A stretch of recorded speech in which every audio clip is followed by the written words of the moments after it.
The American Southwest has long beckoned to us. We just always had other places we wanted to go first.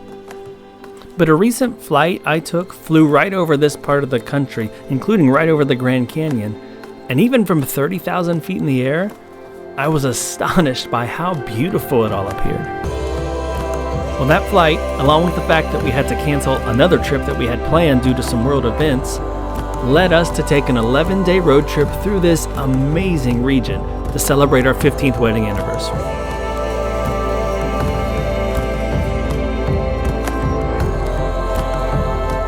Each day presented some breathtaking view, memorable landscape, or a new adventure we had never done before.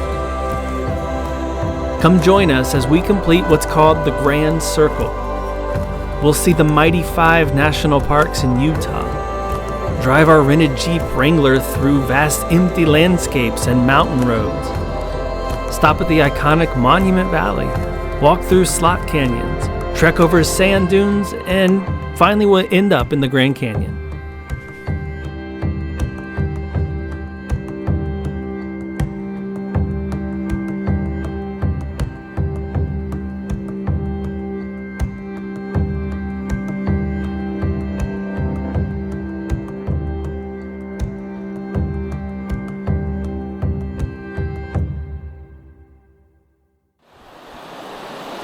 The goal is for not either one of us to fall in. We'll see how it goes. The Narrows is a hike that follows the North Fork Virgin River as it winds through the narrowest parts of Zion Canyon.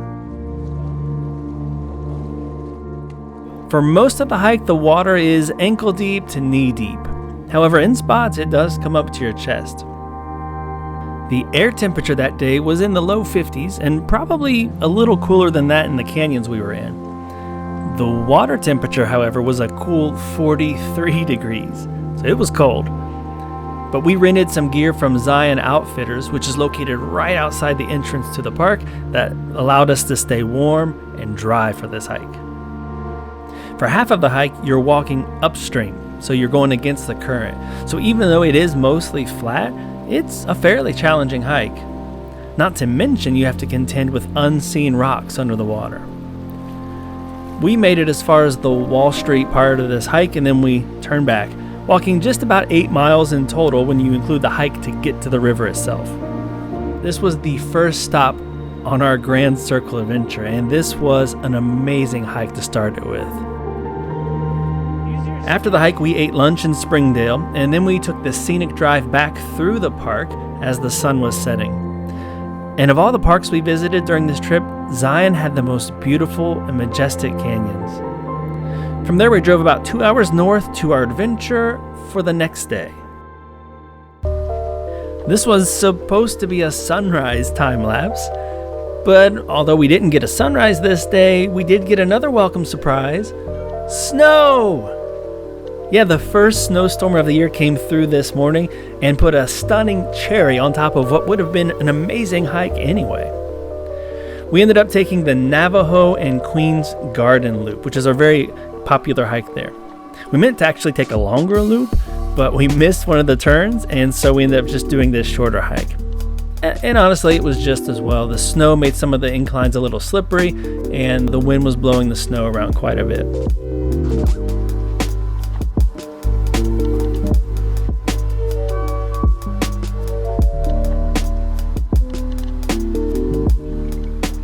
This hike was so much different than what we did in Zion, but between the snow and just the beautiful hoodoos that you see here in Bryce, this was also an amazing hike.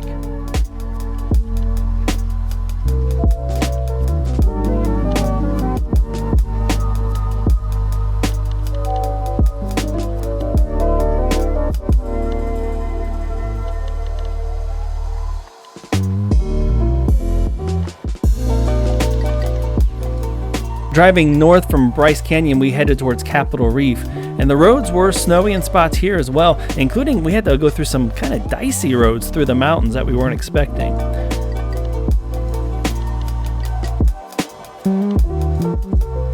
But we did make it safely to Cathedral Reef National Park in time to stop at the Gifford Homestead in Fruita, and there we bought a couple of their famous fruit pies. The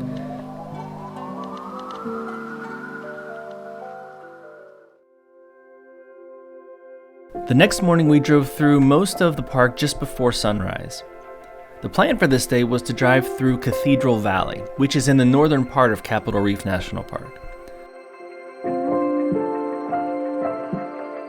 We saw some neat formations out there, including Glass Mountain, which is a geological feature made of large gypsum crystals.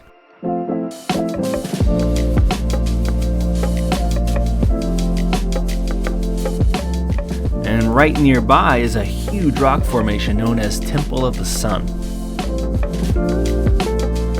It made you feel tiny standing next to it. Right nearby was the smaller but still impressive Temple of the Moon.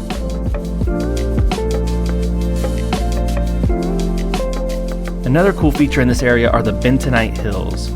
You kind of see them all over the place, these striped, colorful formations. So there's some areas where you can actually climb on top of them, which we did, but unfortunately, I lost the card that had that drone footage on it.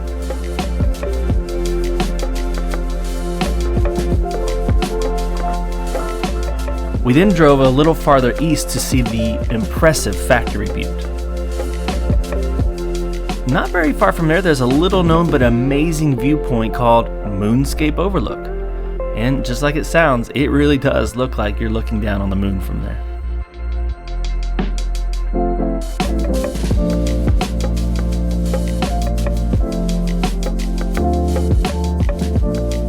A short drive from there is Goblin Valley State Park, which has some really unique formations, and you're just free to walk through them as you please.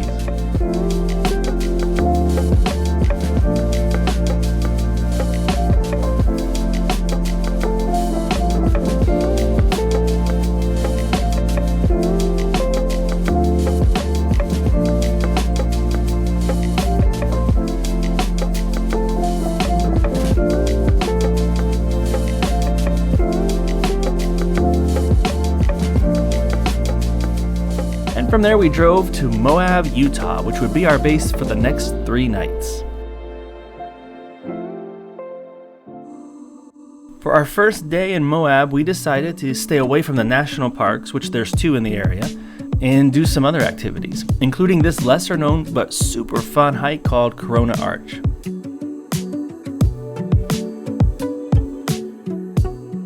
We started the trail at 6 a.m. because we wanted to be there for sunrise, and we ended up being the first ones there at the arch. And there was actually really only a few people there as the sun was rising.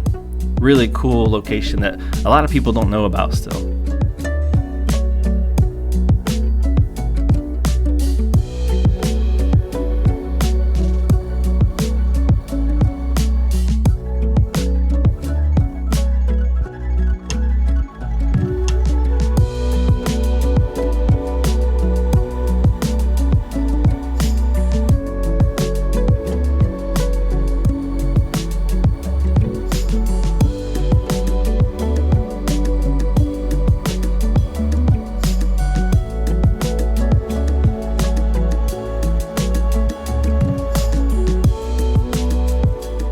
Of course, now that the sun was up, we could actually see what we walked through earlier that morning, and it was a really pretty hike.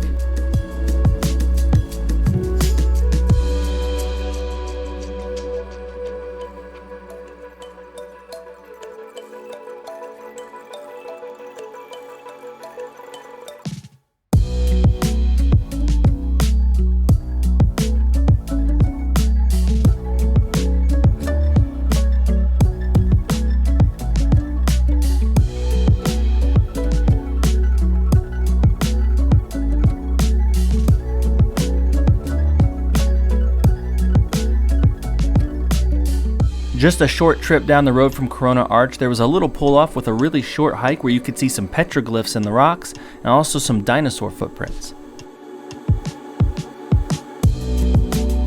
We then went back to Moab, got some donuts and some delicious spicy chicken sandwiches at Doughbird's. Cool place, good food, we would recommend it.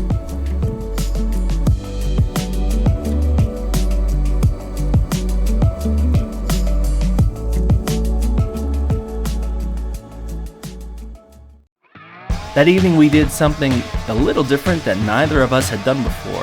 an UTV tour through an off-road trail called Hell's Revenge, just right outside of Moab. We went through a company called High Point Hummer and ATV. Our driver's name was JP. He was awesome, and it really turned out to be a thrilling ride. We loved it.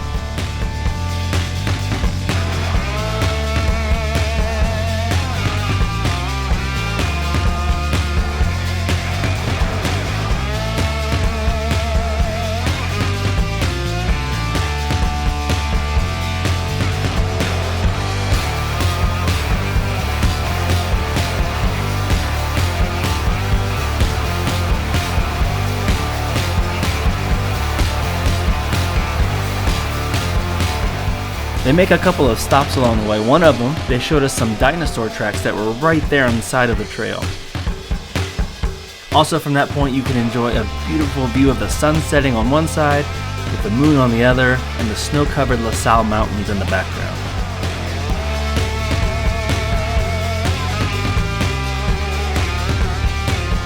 It was a cool experience, a nice way to end the day, and a nice way to end this first half of our trip. If you haven't already, please like the video, subscribe to our channel. It helps us out and we really appreciate it. You can also follow us on Instagram at Shaw Adventures YouTube. As always, thanks for watching.